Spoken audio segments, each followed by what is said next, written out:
Hey guys, happy Friday. I love saying happy Friday. That's just that just sounds relaxing, doesn't it?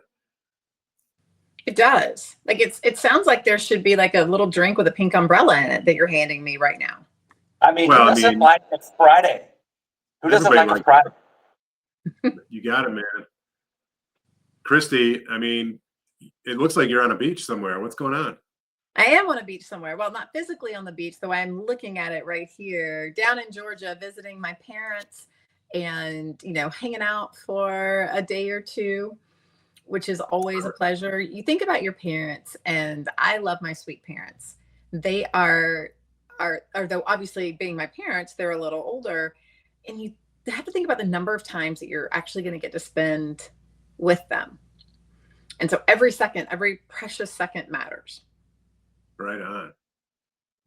Right on. I had the I we had a great aunt, great aunt, maybe, whatever. We had an old aunt that she passed away in the winter, and she lived down in Kentucky, but she was born and raised as a kid in Detroit.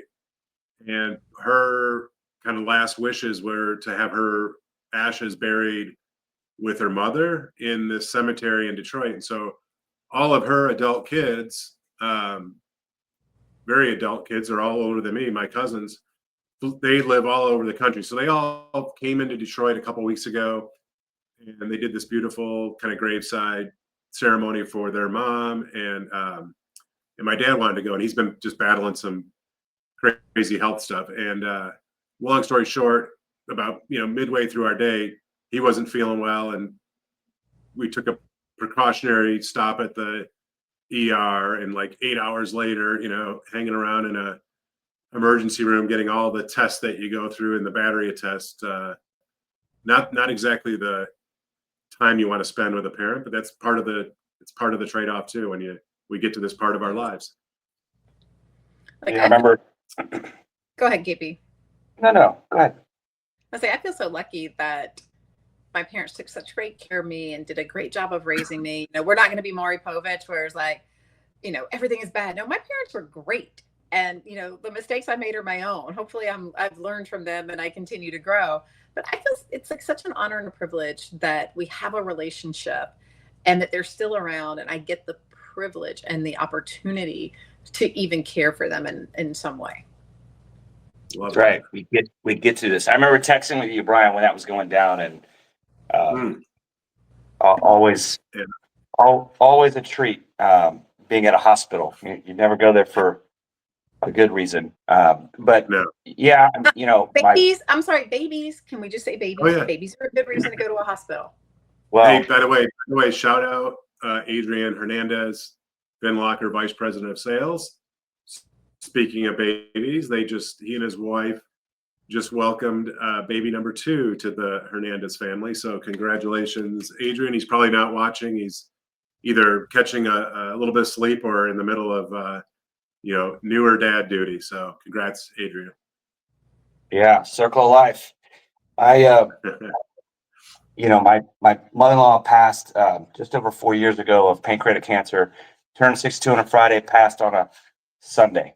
So lost one of 4 grandparents for our 4 kids, and there are other kids in that family. And then, my dad passed about 4.5 years ago. He battled Parkinson's for about 22 years, and I saw a post from Eddie Perez, talking about his father Eduardo, who came over from Cuba and has been his inspiration. It's a really great story. And that happened 18 years ago to the day, and he calls it a live day. He goes, that's when he told his father on his deathbed, hey, I'm gonna serve others. I'm gonna make this life not about me. And I thought that was a really good post by Eddie on LinkedIn. Check that out. And Oh yeah, that's his the American gift, right? Tag. That's all in honor of his father. That's right. And we talk about the Simon Sinek, what's your why? Eddie has a clear why.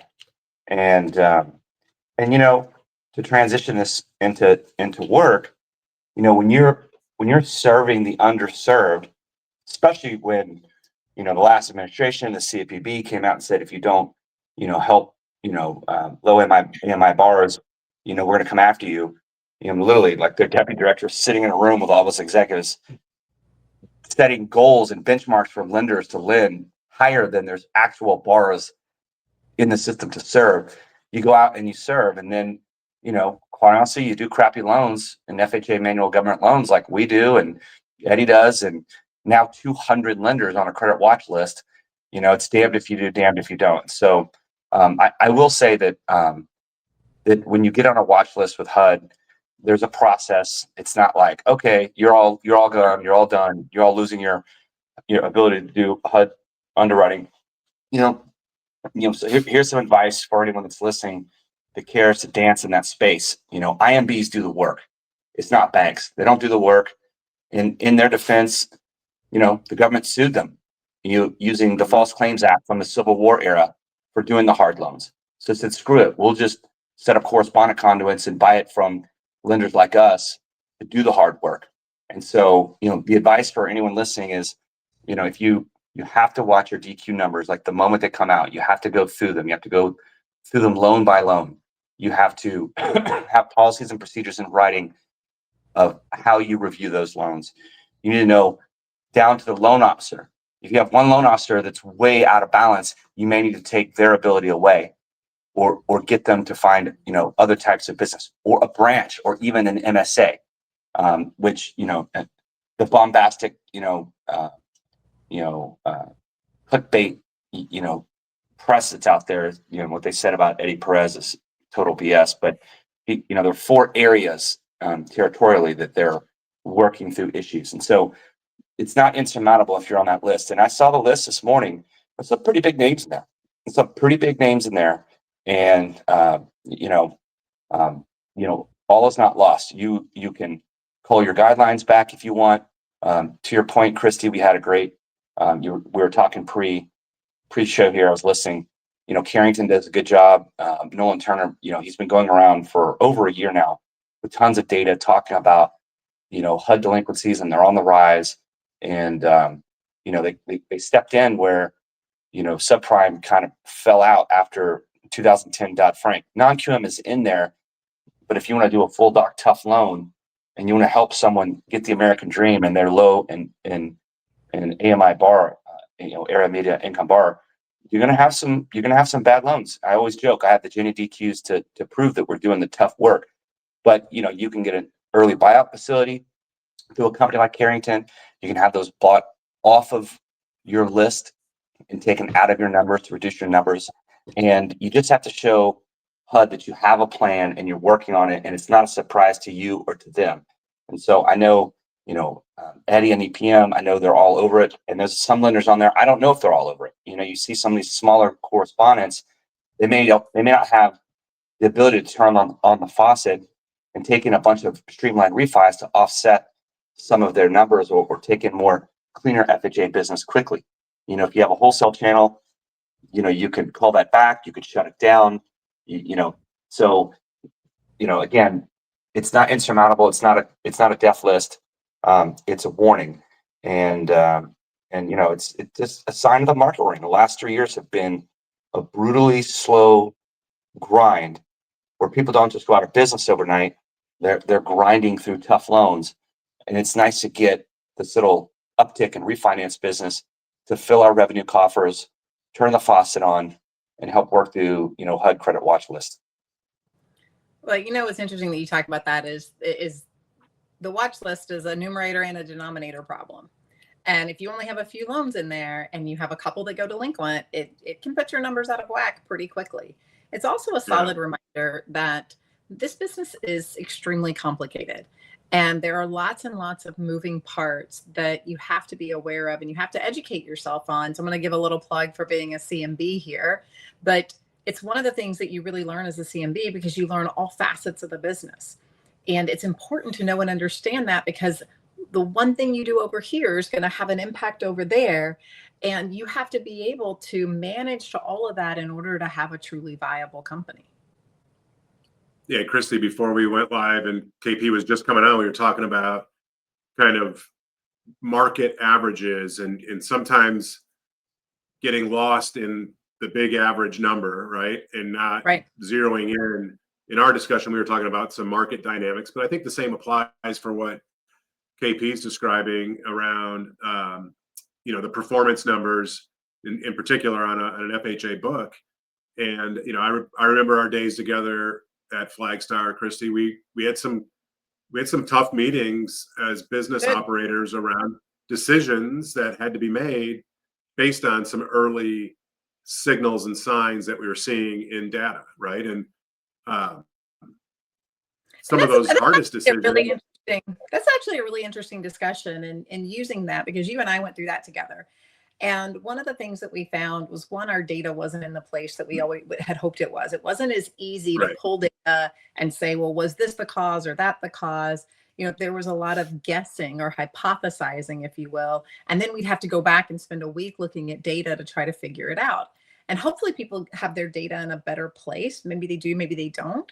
It underscores the importance of being able to access your data and make actual decisions based on the true facts. Because as you and I found out, when we had some of those hypotheses weren't in fact true. And if we had pulled those levers, we wouldn't have had the results that we wanted to have. It would have been a plan that we could have given, but it wouldn't have had the impact and the results that we wanted.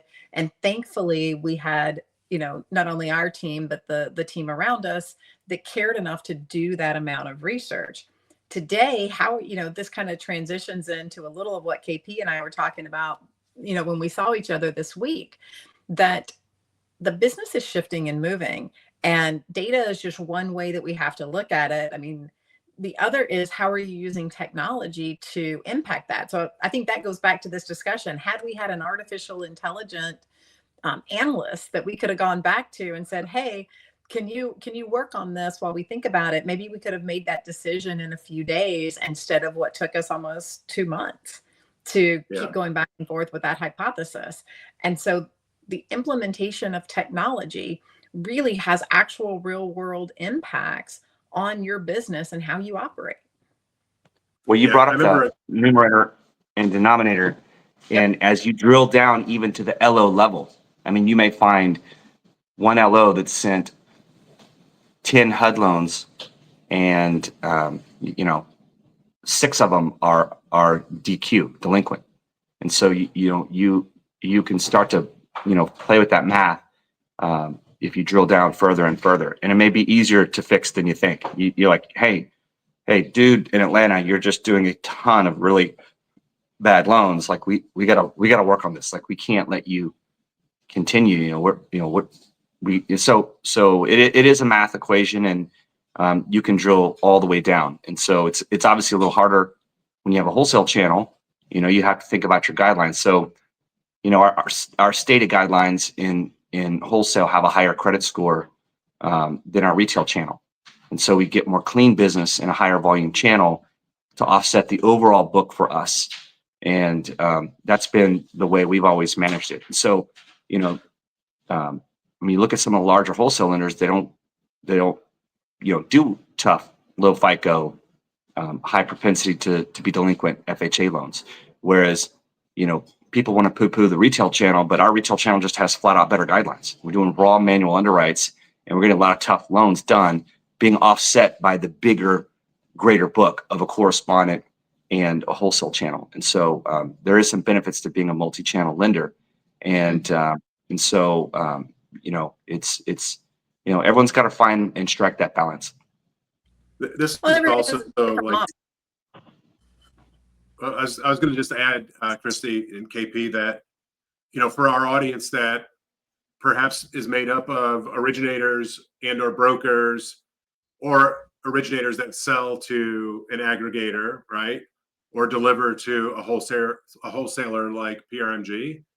What you're hearing, guys, is why we, and I say we because I spent a lot of my career on the TPO side, we look for a relationship where there's a fair representation of your overall book of business that we're receiving as that aggregator, as that wholesale lender. If we're only getting the tough deals and that's not representative of your overall book of business, that's not good for us, and for all the reasons we've already talked about. And so that's where we're going to have tough conversations at that relationship level. And so, I think it's important that at the street level, and this goes for a retail loan officer too, right? They don't necessarily have choice on delivering outside of corporate or the company, if you will, but they do have to think about, a better representation of the market that they serve. So while they're tough conversations, I think when those expectations are made up front at the onset of those relationships, it makes it easier to have those on an ongoing basis. And KP, to your point, if we have this data, we should be super transparent back to our partners so that they see it is almost in real time and the same way we're seeing it. Then there's not going to be any kind of surprise when a conversation has to happen. Well, I think having the dashboards and looking at them and then having the conversation about what really matters in the business, that it's not, I can remember in the business years ago, and this is way years ago prior to the great financial crisis, where loan officers and others said, well, as long as I can sell the loan, it must be a good loan, as opposed to really being critical of each loan and saying, is this the right thing for the borrower, first of all? And then is it the right thing for the system? Like, are we creating downstream problems? And just because you can sell a loan to the borrower, because you can sell it to an aggregator or to Fannie Freddie, is that the right choice? And we all have a fiduciary responsibility to determining and deciding which loans actually get made in the system. And what I'll say is, lenders who are in wholesale, it's up to us to have these conversations with, brokers and say, hey, you got to help us work with this, whether it's a repurchase or early payoff or early payment default. We need you to work with us so we can continue to have a relationship. And, I would say most originators out there have the right mindset. You come across some, though, that are like, well, you underwrote the loan, not my problem. And to be fair, that's also a self-defense mechanism because, if you're a broker, you don't have the money for repurchase. You just don't have any money. And so, I'm talking about the bulk of brokers out there who are smaller. And so you want to work with a lender that's going to work with you. I mean, we don't make brokers repurchase loans. We work through, scratch and dent, and we say, all right, here's the cost for this. Give us a couple more loans a month than you normally do to help offset it, and we'll call it a day. I mean, that's kind of the partner I think you want to look for. In our retail channel, we just work with them. I mean, they're part of us, and and of course we take responsibility having underwritten it. But I'll say what I've always said: the secondary market is cold, heartless, and unforgiving. They don't care. They don't care who underwrote it. They don't care why it went default. They don't care why it's bad. It's bad. You buy it back. You eat it. You pay the EPO. You pay the EPD. There are no breaks. Again, it's cold and heartless and unforgiving in the secondary market. Well, it kind of has to be, right? It's a market. It's not. Absolutely. It's not a counseling center. Yeah, I was scouring through that list this morning, and what one of the names jumped out at me. Axia Home Loans. They try to build a wholesale team, and of course they're trying to make a name for themselves, so they probably took on some loans that were tough. So if you're like a younger lender trying to learn wholesale, and you bring in someone who's an expert in their team, and they dump a bunch of bad loans on you, you can see what happens. They're out of business. But there's some people on that list who who are probably teetering, but thank God rates are low. The market's good. There's a little boom, out there for refinance business right now, which is great for profitability. Everyone's been setting up our systems to take in more business. Now that system is rocking, and you turn the faucet on when it's time to go, and you help offset these things. We go in these waves. I mean, fortunately, these credit watch letters went out right now while everyone's got an influx of business.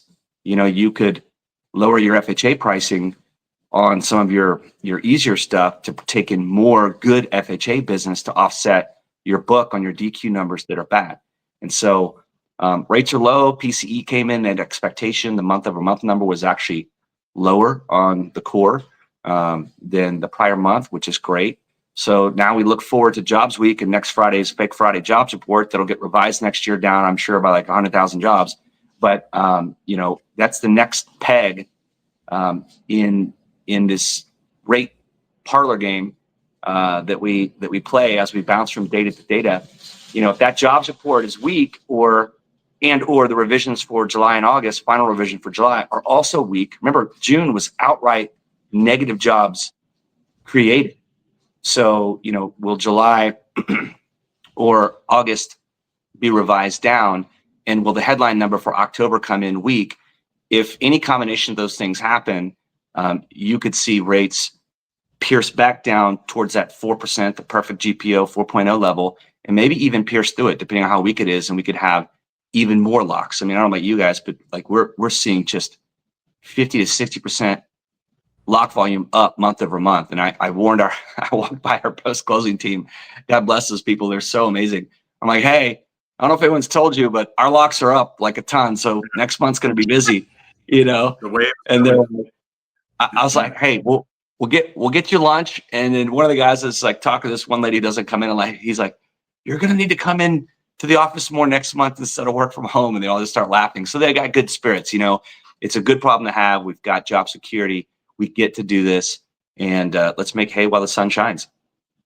Well, I think this is another point to talk about the technology, right? For those lenders that took this slower time and implemented technology that allow their people to be more efficient and effective, they're better set up to wave in some of that volume and still create positive borrower experiences.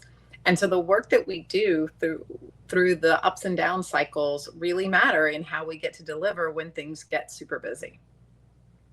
Thank you, Alan, for the comments, and I know that is, and Deborah. Alan put on there. This is the kind of C-level perspective that makes these calls so valuable. That's the main reason I'm on LinkedIn.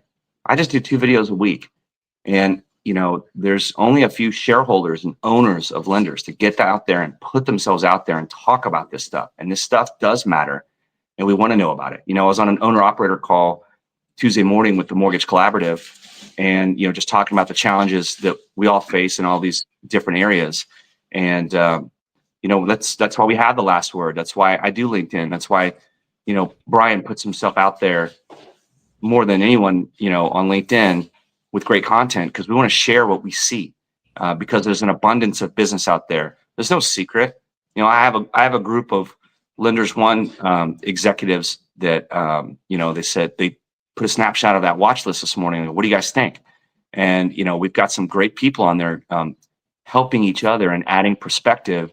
And, we need more lenders. We need more people sharing, gosh, I got a great tip at that Zactus customer advisory board, regarding soft pulls and how to work through and navigate, with Zactus, and how Zactus is helping us navigate through all these credit cost increases. And so, the three of us are on the road. We're road warriors. We're out there. We're gaining insights, and then we come on the show and we freely share it. And it's Friday afternoon, so we've got the tough spot. We're coming in with bases loaded, 1 out in the bottom of the 9th. Up by 1 run. We got to close the week out every week, but we're throwing heat over here. Baseball analogies are tough right now. If you're a Detroiter, if you want to track like an epic meltdown, pull up the Major League Baseball standings and go look at like July 15th. Detroit was 15.5 games up in their division, and pretty much we were all talking big about #1 seed, avoid the wild card, blah blah blah blah blah. Well, we're today, we are now dead even with the Cleveland Guardians, formerly known as Indians. And we have to win. We have to win like at least 2 out of 3 of our remaining games just to make the playoffs. So this stuff. Don't even go there. My Rangers were 2 games out, 2 weeks ago, and they lost 6 straight. So, Poly Market has them 0 chance. And I agree, Deborah, it does take all of us, which, by the way, if anyone watched the Cardinals hosting the Seahawks last night, I just turned it on for like the last 2 minutes, which was exciting. I got to ask Greg Scher if he stole all of us. Their end zone says it takes all of us. Yeah. So I was like, I was like, where did he get that? You know, but yeah, Greg's it is a smart guy, but yeah. Well, But there's I mean, nothing look, wrong with recycling content, KP. Like, no, it's something they we teach you in the marketing we department. no, we have a saying that says progress is not possible without change, and I'm a change agent. Like some people never change, and I'm always constantly trying to change our platform for the better. And our our marketing team, Policito, they put progress is not possible without change, and someone called them out and they go, "Isn't that a Gandhi quote?"